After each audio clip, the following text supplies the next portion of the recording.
હું આને western culture કહું છું. અને ગુજરાત, ભારત, એને ઈસ્ટર્ન, પૂર્વ દિશાની સંસ્કૃતિ કહું છું અને પશ્ચિમની સંસ્કૃતિ કહું છું. અમેરિકાની પશ્ચિમની સંસ્કૃતિ ગુજરાતને ભારતની દ્રષ્ટિએ બદનામ કહી શકાય. બદનામ એવી રીતે કહેવાય કે આ લોકોની વિચારસરણી એ બહુ વધારે પડતી છૂટછાટ પર આધારિત છે. એક, જે ભારતમાં અને ગુજરાતમાં જે લગ્ન પ્રથા છે, જે વર્ષો યુગોથી ચાલી આવે છે, એવું અહીં નથી. અહીં યુવાનો 17-16 વર્ષ 15 વર્ષની ઉંમરથી ડેટિંગ નામની સિસ્ટમ શરૂ કરે. ડેટિંગ એટલે ચલો આપણે 2 જણા રોજ મળીશું, કોફી પીશું, બગીચામાં બેસીશું, ક્યાં પણ બેસીશું, વાતો કરીશું. આને ડેટિંગ કહેવાય. અને જો એમાં બેના વિચારો મળે છે, મજા આવે છે જીવવાની, હા, તો ચલ હવે ક્યાંક આપણે રહેવું છે મકાન રાખીને, તો 2 જણા ક્યાંક રહેવાનું શરૂ કરે છે અને એને લીવ ઇન કહેવાય. આ બંને જણા રહેશે. પહેલા ડેટિંગમાં શક્ય છે અઠવાડિયું બી હોય ને 1 વર્ષ પણ હોય, જોડે રહે, એકબીજાને ઓળખે, પછી નક્કી કરે ચલો રહેવાનું શરૂ કરીએ, અને પછી એક મકાન રાખે અને લીવ ઇન મારે, બંને જોડે રહે, બંને પોતપોતાની નોકરી કરે, પોતાનું કામ કરે, બધું જ ઓકે, પણ લગ્ન નથી કર્યું. અહીંયા લગ્ન નહીં, જોડે રહેવાનું. હવે 6 મહિના રહ્યા, 12 મહિના, વર્ષ, 2 વર્ષ, 3 વર્ષ રહ્યા, બાળક પણ થાય, પણ કોઈ અધિકાર નહીં. તું પતિ છું ને હું પત્ની છું, એવા કોઈ અધિકાર નહીં. જ્યારે મરજી પડે ત્યારે 2 જણા કોઈ એકબીજાને ખબર આપ્યા વગર છૂટા થઈ શકે. એટલે ડિવોર્સનો પ્રશ્ન જ નહીં, કેમ કે લગ્ન થયા જ નથી.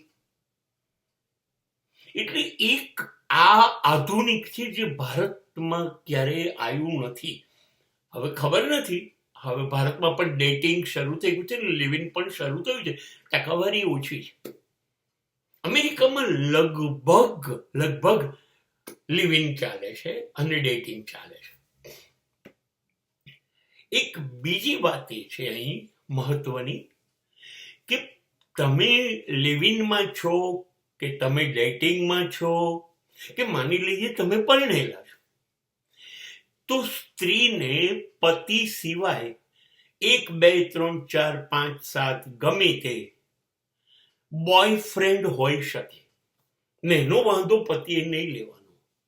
એ એવું કહી શકે મારે 5 બોયફ્રેન્ડ છે, 6 છે, આજે હું પેલાની જોડે બહાર જવાની છું, આજે હું આની જોડે સાંજે જમવાની છું. સ્ત્રીને 4-5 બોયફ્રેન્ડ પતિ હોવા છતાં પણ હોઈ શકે. અને સ્ત્રીએ પુરુષને ડિસ્ટર્બ નહીં કરવાનું. તું પત્ની છું સાચું છે, પણ તારા સિવાય બીજી મારે 2, 5, 10 ગર્લફ્રેન્ડ હોઈ શકે. એટલે એ ફોન કરી શકે અથવા માહિતી પહોંચાડે કે આજે તું જમી લેજે, હું તો મારી ગર્લફ્રેન્ડ છે ને જ્યાં આગળ એને ત્યાં રોકાઈ જવાનું છે. તો અહીંયા બોયફ્રેન્ડ ગર્લફ્રેન્ડનું કલ્ચર જબરજસ્ત વેસ્ટર્નમાં ચાલે છે. અને બંનેની સંમતિ હોય છે, મંજૂરી હોય છે, એવું નહીં છુપાઈને. ઘણી વખતે તો ઘરે સંયુક્ત પાર્ટી આપે કે આજે મારા 2 બોયફ્રેન્ડ આવવાના છે અને પેલો કે મારી 4 ગર્લફ્રેન્ડ આવવાની છે, આપણે બધા ઘરે એન્જોય કરીશું. અહીંનું જે કલ્ચર જે છે એ મુક્ત સંબંધોનું કલ્ચર છે. કશું બંધાઈ નહીં જવાનું. જેમ આપણે ત્યાં એક પતિ એક જ પત્ની વર્ષો સુધી, અને ના ફાવે તો છૂટા થઈ જાઓ, આવું હોત છે કદાચ આપણે ત્યાં, તો નહીં. એમાંનું અહીંયા ક્યાંય છે નહીં. એક પતિ એક જ પત્ની એવું નથી, અનેક પત્ની પણ હોય, અનેક પતિ પણ હોય, અનેક બોયફ્રેન્ડ પણ હોય ને અનેક ગર્લફ્રેન્ડ પણ હોય. અહીંયા પિતા અને પુત્ર જોડે જ બેસીને દારૂ પીએ, સિગરેટો પીએ છે. અહીંયા માતા અને દીકરી જોડે જ બેસીને દારૂ પીએ છે, સિગરેટો પીએ છે. માં એની દીકરીને કહી શકે કે મારા બોયફ્રેન્ડ આવવાના છે, આમ છે, તો હું એની જોડે બહાર જાઉં છું. ને પિતા દીકરીને કહી શકે કે મારી ગર્લફ્રેન્ડ જોડે હું બહાર જવાનો છું, ને અથવા મારી ગર્લફ્રેન્ડને તું આટલો મેસેજ આપી દેજે. આ બિલકુલ મુક્ત સહસંબંધોનું એક વ્યવસ્થા આ દેશની છે. એટલે હું માનું છું કે આ એક લાજવાબ વ્યવસ્થા છે. ભારતની દ્રષ્ટિ સેટ નહીં થાય આપણને લોકોને, પણ આ લોકોને તો આમાં જ મજા છે. અનેક ગર્લફ્રેન્ડ, અનેક બોયફ્રેન્ડ સાથે આવે ત્યાં સુધી, ગમે ત્યાં સુધી જોડે રહો, ના ગમે તો મોજ મસ્તી કરીને છૂટા પડી જાઓ. કોઈ કકાહટ નહીં, કોઈ મગજમારી નહીં, અને સમજૂતીથી બધું ચાલ્યા કરે છે.